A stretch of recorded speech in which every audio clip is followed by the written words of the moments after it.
In order to create anything in your life, you have to release attachment, you have to surrender. Because once it turns into attachment and even obsession, we have a problem. But surrender doesn't mean giving up. It's really an art to hold your vision without force. And that's exactly what we're diving into today. Hello, my loves. Welcome back to my channel, or welcome if you're new here. My name is Lorena. I'm a somatic self-concept and identity coach, and I help you to bridge the gap between who you currently are or perceive yourself to be and who you desire to be or become. Let's dive into the difference between having a strong burning desire and having a vision that drives you and falling into attachment, which is a really fine line to walk. When you have a big vision for your future, for your life, whether that's an expansive relationship, an epic love story, whether it's doing something for work that really expands you and feeds your soul, whether it's a life of freedom and adventure, of traveling the world, or maybe it's just a feeling of who you want to be and how you want to show up and feel in your day-to-day. A vision like that usually comes from a really strong desire, and you feel that in your body. You feel that sense of longing and yearning for something. And it's important that you don't ignore that. It's important that you don't minimize that or negate that. So when clients come to me with a big vision, we nurture that desire. We don't pretend that there's no want or there's no longing or no yearning, but more than anything, we also release the attachment at the same time, because that is where the magic happens. I really believe that we cannot get rid of desire, nor should we want to. So we shouldn't deny that we have it. I remember when I started my spiritual journey, like a decade ago or so, I walked the Buddhist path in the beginning, and I still think that's a beautiful philosophy. But what never resonated with me there was that there was so much emphasis on not desiring. It was almost demonizing desire, when that is just a consequence, a side effect of being human. Now, I obviously understand the importance of non-attachment, and that's what we're talking about today as well. But in my perspective, not being attached doesn't mean you don't have desire. You can desire and long and yearn really strongly without it leading to an unhealthy attachment or an obsession. When you're in that place, you're open to receiving. Because you actually need that desire in order to make anything happen too. Just as much as you shouldn't be in the attachment, you need the desire still. Because without desire, you can't make anything happen. You don't have the drive to, you don't have the motivation to. And you often also then don't have the clarity. You cannot become the version of you that you desire to be, and that, in my opinion, it's your destiny to be, if you don't know what that looks like. And if you're not claiming it for yourself, because then you'd just be keeping yourself small and you'd just be settling.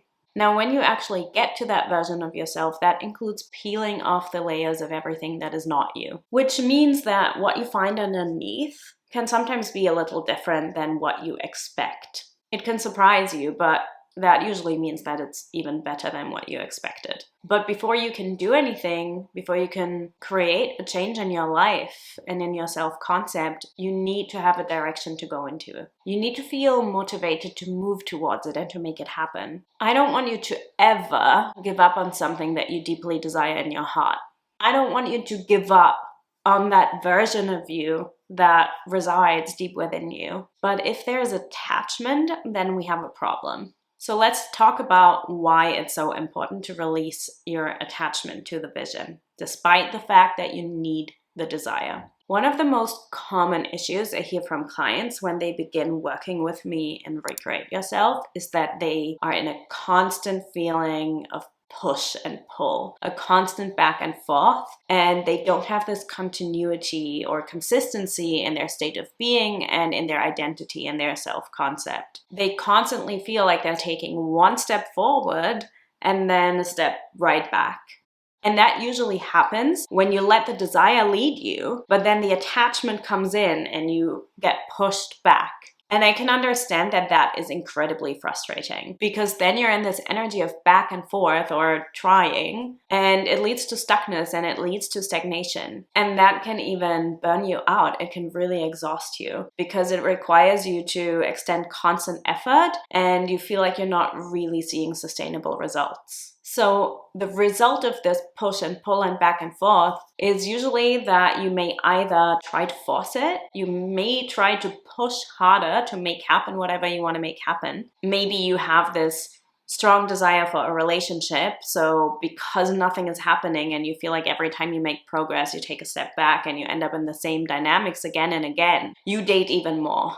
And you're on the apps all day. Or maybe you simply give up. Because you're so burnt out, you begin to settle. You don't have the desire alive within you anymore. You're like completely letting it go, which is also not the answer, because then nothing can move. And there's a big difference between surrendering and giving up, because giving up has an undertone of not believing in yourself, not trusting yourself. There can be a sense of doubting your worth, which are all things that many women struggle with, especially when they don't see the results that they're hoping for and they don't really know what they're doing wrong. Both situations, whether you're trying to push and make it happen or whether you're completely giving up, come from attachment. That only happens when there's attachment. Many of my clients choose to work with me because they have repetitive patterns in their life and they are in this back and forth state. So that can look like maybe creating the same relationship dynamics over and over again, or maybe feeling undervalued in their career no matter what they're doing or where they're working. It can just mean that their life feels stale, or that there's no progress, or that they constantly get triggered and activated by the same things or the same scenarios. And I'm telling you this because with whatever vision or desire they bring to me, whatever self-concept they want to embody, the majority of the work is not how do we get there, or how do we make this happen, how do we make this reality. It's not what do you need to do to embody this version of yourself. The majority of the work is what's in the way. What creates the resistance? Where are the fears? What creates the attachment? What is blocking you from experiencing that and being that right now? And so therefore releasing attachment is a big part of the process usually. Because where the Buddhists are correct is that when you are in desire, it can quickly lead to attachment. And that's something that we want to not fall into. Attachment actually keeps you in your current self-concept. You can't evolve into a different self-concept when you're attached to a situation that is currently playing out, or a dynamic that is playing out, or a pattern that's playing out. You can't move towards that new self-concept when you're in an attachment to a person or circumstance that is connected to your current self-concept. It's impossible, and therefore attachment keeps you in the same patterns that keep repeating, whether that's in relationships, love, familial, platonic, professional, whether that's in your self-worth.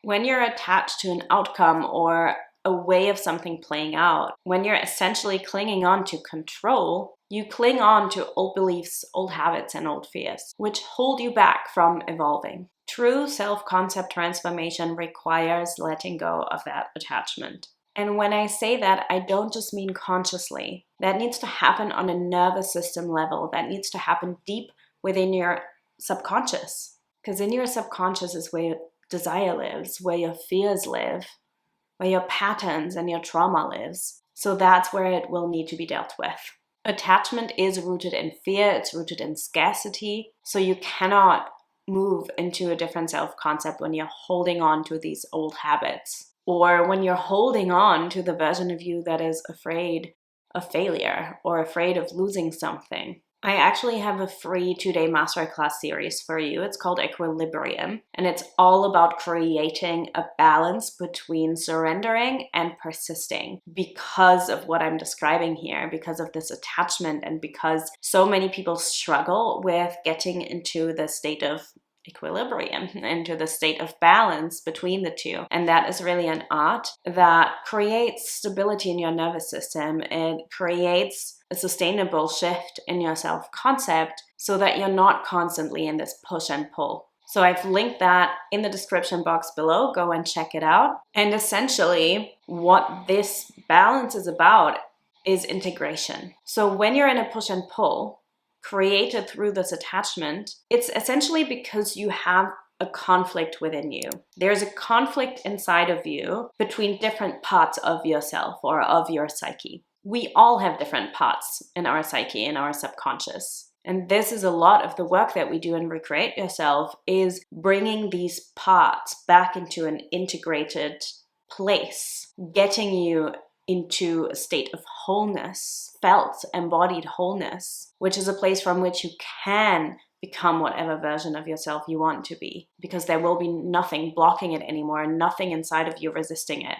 But you'll probably feel if this resonates, if you have one part inside of you that wants something really badly and another part inside of you that either resists it or doesn't believe it's possible, or is maybe even running from it. Maybe one part wants to take action and move and another feels exhausted and is so done with it. One part of you wants to prioritize your self-concept and another part is just keeping you where you are because it's comfortable. So I call this inner conflict or inner polarity because it's two opposing forces pulling you in different directions. This inner conflict can create resistance, and if that's not addressed, it will keep you stuck.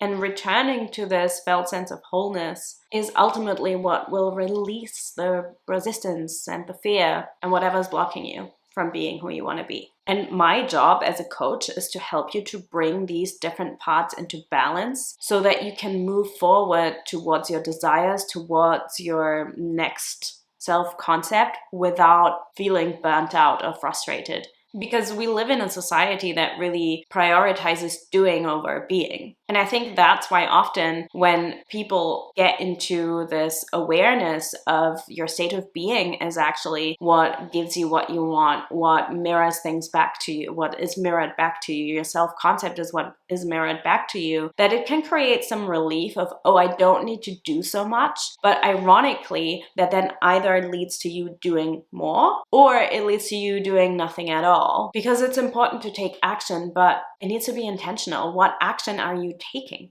And what place are you taking that action from? When you try the same stuff over and over again and you go in circles, that will exhaust you. That is an action step that will exhaust you. That is not something you want to be persistent in or consistent in because it's not giving you the results. It's not moving you into the self-concept you desire to embody. So how do you take intentional action? You want to ask yourself, what moves would my future self make? Or what moves would my future self recommend me to make? What risks would they take? Who and what would they learn from? Because I can promise you they would do things differently than you're doing them now. Because the actions you're taking now, if you're not asking yourself that constantly, you're taking them from your current identity, from your current self-concept, which I'm not saying with blame because that is a normal thing to do unless we're really conscious and intentional. Every step I take in life, I try to make from where I want to go, not where I am now. That includes the risks I'm taking, the ways I'm getting myself out of my comfort zone. It includes the mentors and coaches I'm hiring. Choosing to take action either from your future self or with your future self in mind is an action that makes sense because it gets you onto the trajectory of your desired self-concept, of your future self. Intention is important, has nothing to do with attachment, and goes hand in hand with desire. The desire underneath it is what drives the intention, right? That's also why the process that I have designed in Recreate Yourself that I guide my clients through is very deliberate and intentional as well. And the intentionality behind it is honestly what makes it work. It's what makes it so profound. It's what creates these incredible transformations. It's because the process is designed in a way where they're not trying to change their self-concept. It naturally and automatically changes because of the process they are guided through and coached through, because of the deep transformational and subconscious work that we're doing. Intentionality will help you succeed because it's not forcing, but you're still taking action. You're letting your desire lead you, but not the attachment. Pushing or forcing will burn you out sooner or later. And then you'll probably feel frozen and do nothing at all anymore and stay in waiting and hoping. Let me know if you resonate with this cycle, if you have found yourself in that, because it is such a common experience and I have been there too. But that is not coming from an empowered place. That is coming from a very disempowered place. So remember, releasing attachment is an essential part of self-concept transformation. And releasing attachment doesn't mean you're letting go of the desire. If anything, it makes you more laser focused on your vision, just in a healthy and integrated and whole and embodied way. You have to master the balance between being in surrender and being in a state of persistence, and being in a nervous system state as well that drives you forward, and also being receptive and feeling safe to surrender. Let me know if you're currently experiencing any attachment on your self-concept journey, if that is showing up for you or if it has shown up for you in the past. Share it in the comments, and then in next week's video, we're going to dive into authentic self-concept transformation that feels really good in your body, that feels really authentic to who you are, where we'll explore the process of true embodiment and lasting change. So have a wonderful week, and I'll see you in the next one.